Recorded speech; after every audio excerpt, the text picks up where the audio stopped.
సమయంలో ఇది నా వాగ్దానంగా ప్రకృతి గ్రంథం 11వ వచనం.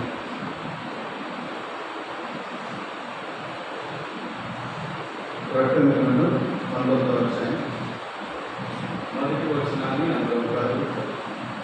ప్రకటన 19 మొదటి వచనం.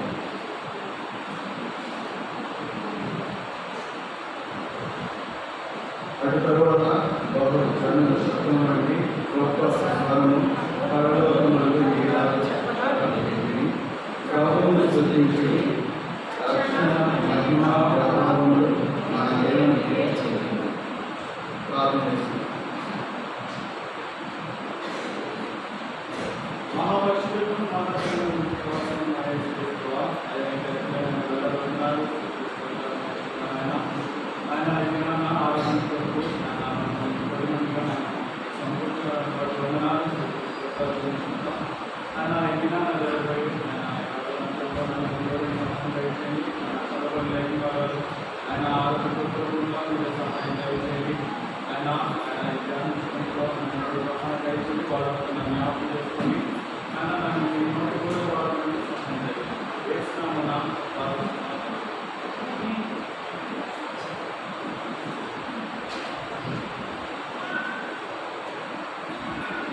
ఇక్కడ చూస్తున్నాం కదా, తర్వాత బాబు జనుల శబ్దం వంటి గొప్ప స్వరం పరలోకమందు వీరాలు చెప్పగా వెంటనే ప్రభువును స్తుతించండి. ప్రభువును స్తుతించాలని మనం చూస్తున్నాము.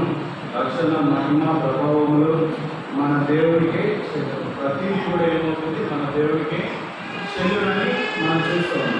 అయితే మన దగ్గర చూసినట్లయితే ప్రభువును స్తుతించాడు. దేనికి స్తుతించాలి? ప్రభువును దేనికి మనం స్తుతించాలనేది మనం చూద్దాం.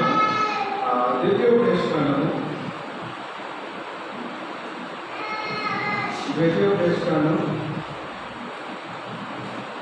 17వ అధ్యాయం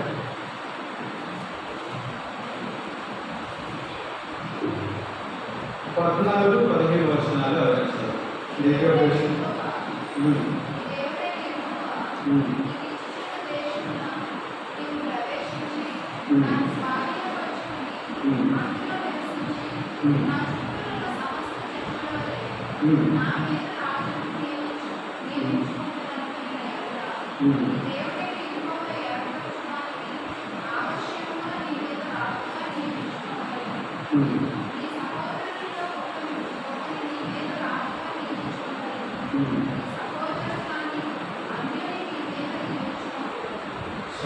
ఇక్కడ మనం చూస్తున్నాము.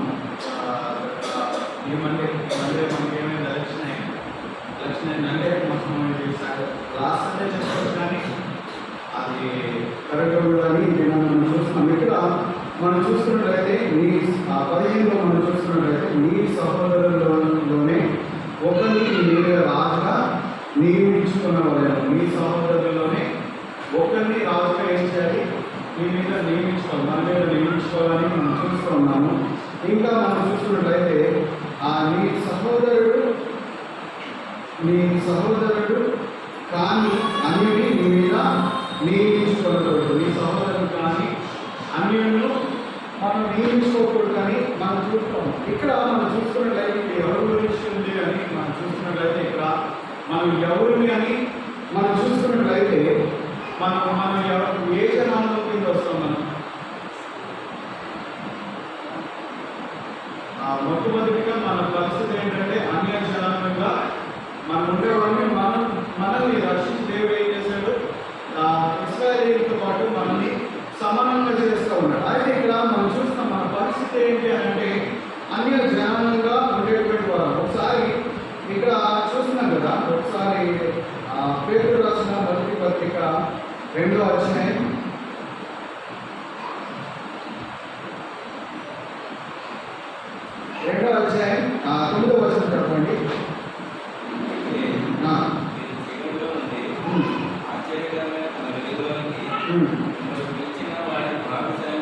రచనము చేయ నిమిత్తము ఏర్పరచబడిన అవసరంలో రాజులైన యాజక సమూహమును పరిశుద్ధ జనమును దేవుని సత్యైన ప్రజలుగా ఉన్నారు.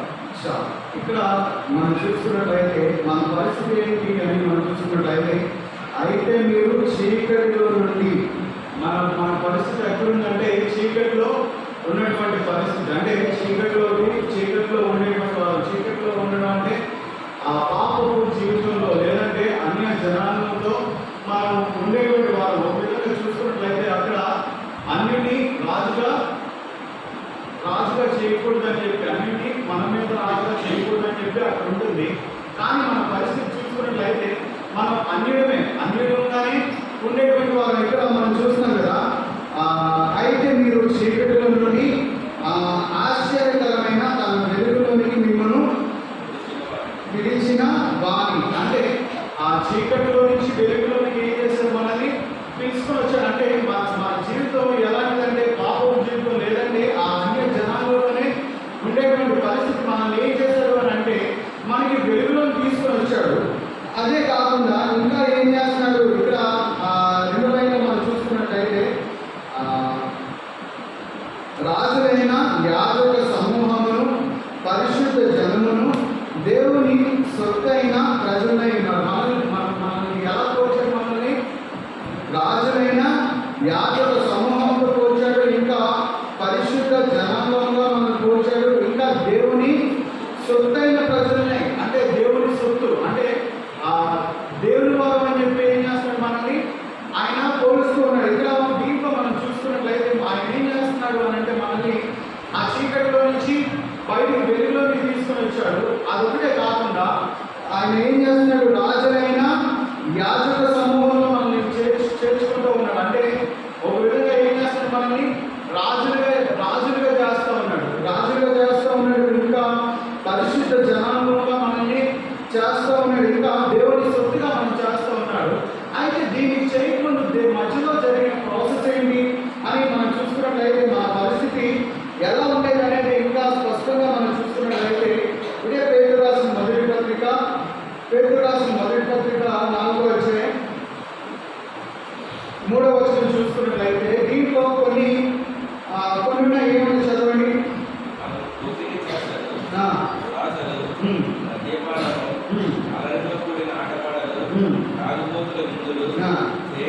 విగ్రహ పూజలు మొదలైన వాటి అందరూ నడుచుకోవచ్చు అన్యజనుల నెరవేర్చుకుంటూ ఇచ్చిన కారణమే చాలు.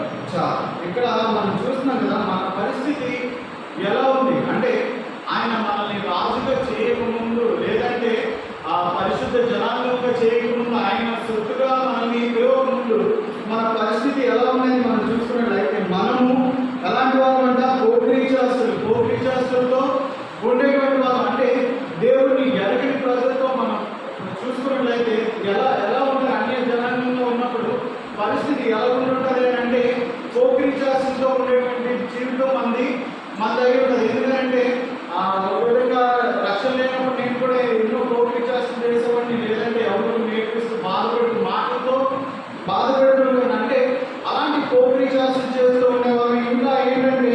ఇంకా ఏమున్నాయంట మనలో దురాశలు ఉన్నట్టుగా మనం చూస్తాం. అంటే ఒక విధంగా ఈ దురాశల గురించి ఎదుర్కొంటుంది అన్నమాట.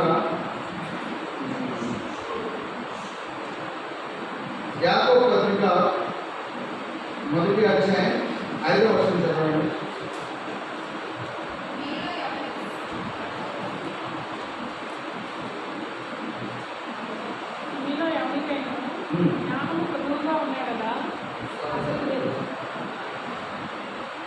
ఇక్కడ ఒక మాట ఉంటుంది, దురాశ గర్భము ధరించి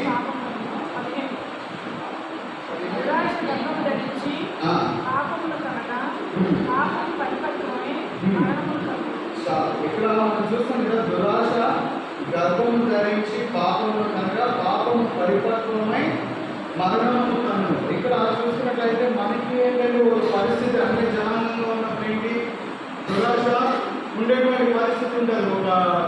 ఒక చిన్నప్పుడు స్టోరీ ఉండేది, ఏంటది, బంగారు గుడ్డు పెట్టే బాధ. ఆ బాధ ఏం చేసేది అంటే రోజు బంగారు గుడ్డు పెట్టేది. సరే ఆయనకి ఏమైపోయింది, దురాశ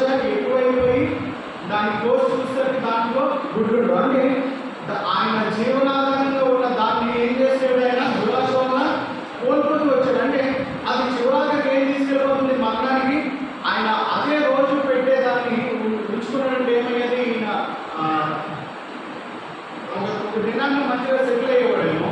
కాకపోతే ఆయన ఇన్కమ్ ఏమైంది, దానివల్ల జనరేట్ అవ్వడం ఆగిపోయింది. దానివల్ల ఏమైందంటే ఆయన పరిస్థితి దారుణమైన పరిస్థితి. ఇక్కడ మనం చూస్తున్నాం కదా, 15 మనం చూస్తున్నాం ఏంటి, దురాశ గర్భం ధరించి పాపము కనుక పాపము పరిపక్వమై మరణము కనుక. దురాశ ఉన్నప్పుడు ఏంటంటే అదేం చేస్తుందంటే మన చివరాఖరికి మరణానికి తీసుకెళ్ళిపోయేటువంటి పరిస్థితి. అలాంటి పరిస్థితిలో ఉన్నటువంటి వాళ్ళంగా మనం చూస్తూ ఉన్నాము. ఇంకా చూసుకున్నట్లయితే అల్లరితో కూడిన ఆటపాటలు, అల్లరితో కూడిన ఆటపాటల్లో ఉండేటువంటి వాళ్ళు ఉంటారు. అంటే ఇప్పుడు ప్రజెంట్ ఇప్పుడు ఆడే ఆటలు కాదు కానీ దీని గురించి అంటే ఈ మూవీస్ ఇవన్నీ ఏమవుతాయి, అల్లరితో కూడిన ఆటపాటలు. ఇప్పుడు అంటే ఇప్పుడు ప్రజెంట్ జనరేషన్లో ఏమవుతుంది, మూవీస్ ఏమంటున్నారు, షో అంటున్నారు. First show, second show, third show, ఇలాగ షో అంటున్నారు. ఒకప్పుడు ఏమంటే మొదటి ఆట,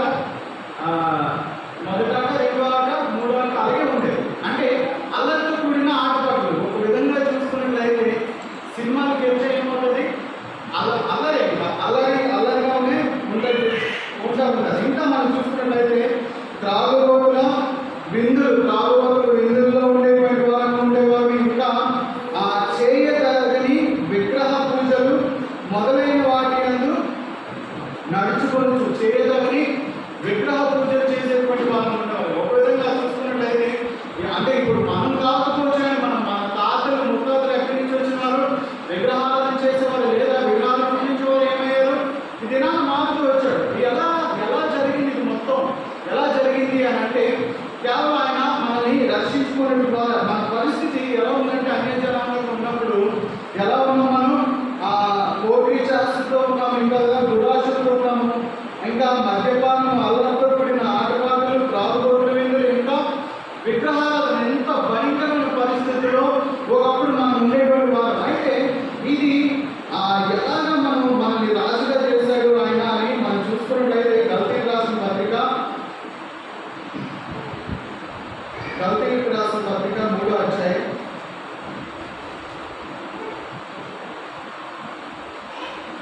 అధ్యాయం 13వ వచనం చదవండి.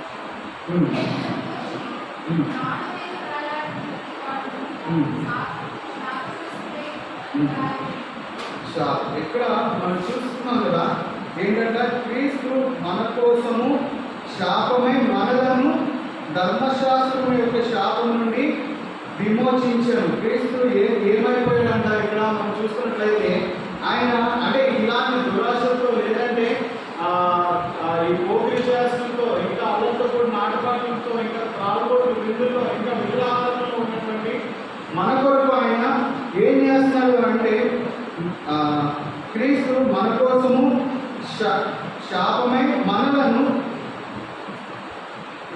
ధర్మశాస్త్రం యొక్క శాపం నుండి విమోచించాడు. ధర్మశాస్త్రం యొక్క శాపం నుంచి ఏం చేస్తున్నాడంటే ఆయన మనల్ని విమోచించినట్టుగా మనం చూస్తున్నాం. ఇంకా మనం చూస్తున్నట్లయితే ఇందులో నుంచి మాని మీద వేలాడిన ప్రతి వాడును శాపగ్రస్తుడు అని వ్రాయబడి ఉన్నది. మాని మీద వేలాడిన ప్రతి ఒక్కడు ఏంటంటే శాపగ్రస్తుడే.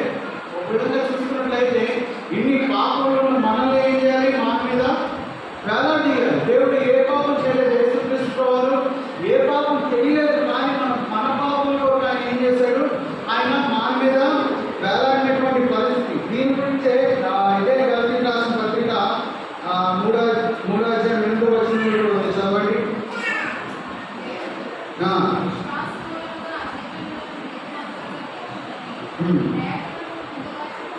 చాలు. ఇక్కడ మనం చూస్తాం కదా, దేవుడు విశ్వాసం మూలంగా అన్యజనులను నీతిమంతులుగా తీర్చనని లేఖనము ముందుగా చూసి ఇక్కడ చూస్తున్నాం. ఏంటంటే ఈ అన్యజనులు ఎవరైతే ఉన్నారో వారిని నీతిమంతులుగా తీరుస్తాడు. అంటే అన్య జనాంగంగా ఉన్నటువంటి మనల్ని ఏం చేస్తాడంటే ఆయన నీతిమంతులుగా తీర్చాడు. అంటే ఆ లేఖనాలు ముందుగానే రాయబడిన అది ఏమైంది, నెరవేరబడుతూ ఉంది. ఇంకా మనం చూస్తున్నాం రోమిలకు రాసిన పత్రిక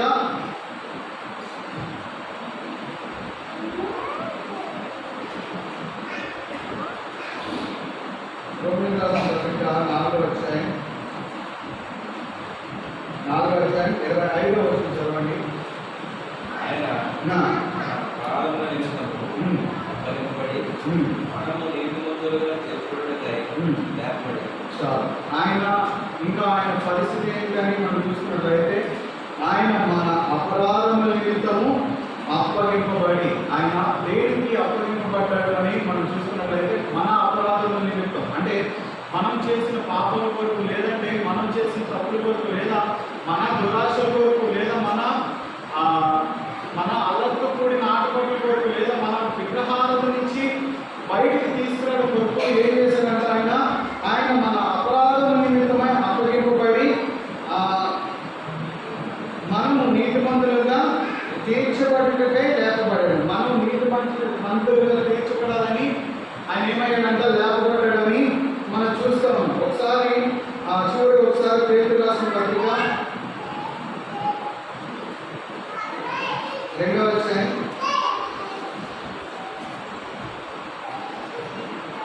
9వ వచనాన్ని చదువుతున్నాం.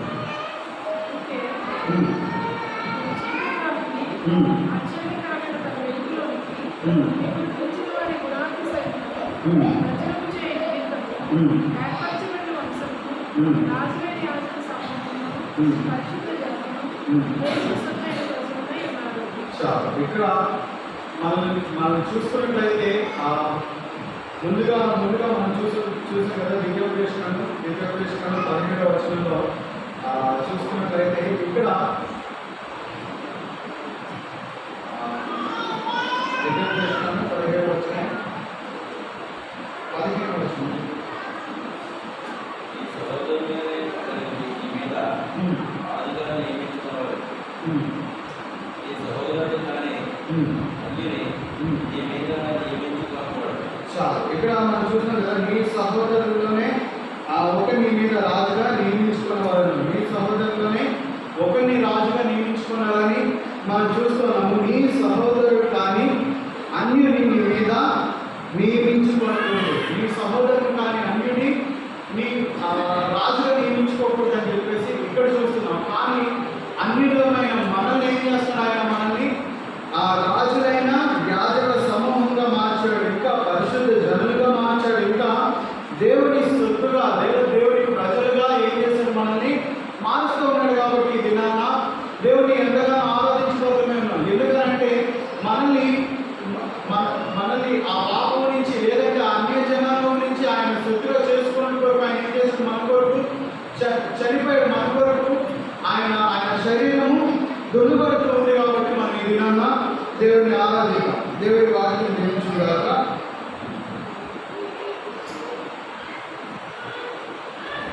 మనం ఆరాధనలోకి వెళ్ళే ముందుగా శివ గీతాల నుంచి ఒక పాటను పాడుతున్న పాటలో సహాయం చేసే వరకు శ్రావణ వేరుస్తున్నాం.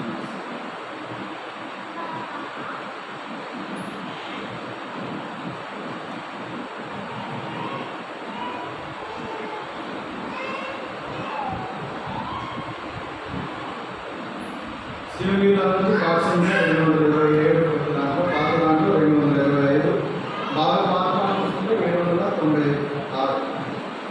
మొదటి 3 చరణాలు పాడుతున్నా, 3వ చరణం పాడుతుందా సందర్శకులు పిల్లలు సందర్శకులు.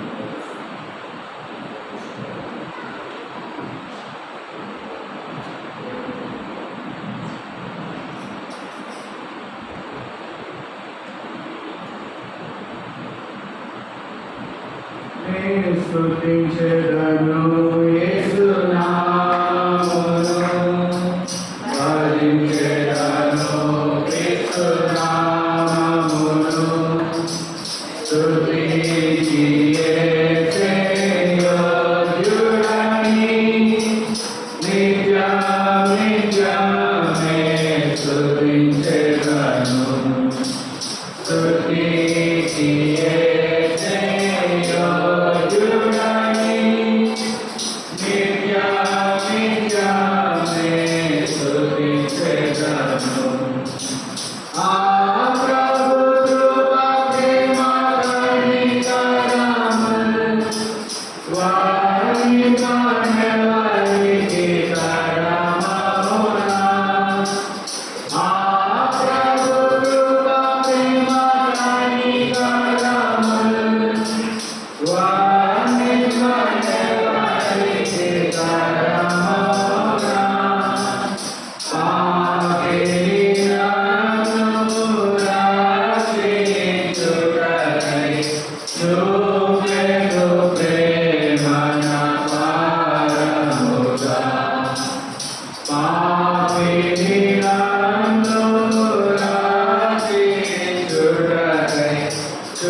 శాపములన్నీయు మాపుటకై పాపములన్నీయు మాపుటకై శాపములన్నీయు మాపుటకై ఏ పాపమెరుగని ఆ పావనుడు శాపగ్రహీయై చావెను. ఏ పాపమెరుగని ఆ పావనుడు శాపగ్రహీయై చావెను. నే స్తుతించెదను యేసు నామమును, భజించెదను క్రీస్తు నామమును. స్తుతికి యేసే యోగ్యుడని నిత్యమే స్తుతించెదను. శోధన కాలములయందున వేదన కాలములయందున శోధన కాలములయందున వేదన కాలములయందున నాలుగు యేసు మన తోడనుగా అంతమేగా మన చేరాలకు. నాలుగు యేసు మన తోడనుగా అంతమేగా మన చేరాలకు. నే స్తుతించెదను యేసు నామమును, భజించెదను క్రీస్తు నామమును. స్తుతికి యేసే యోగ్యుడని నిత్యమే స్తుతించెదను. స్తుతికి యేసే యోగ్యుడని నిత్యమే స్తుతించెదను. మొదటిగా సండే స్కూల్ తీసుకునే టీచర్ గారు మొదటిగా ఆరాధిస్తారు. దాని తర్వాత దర్శించే ఒకరు, శిక్ష నుంచి ఒకరు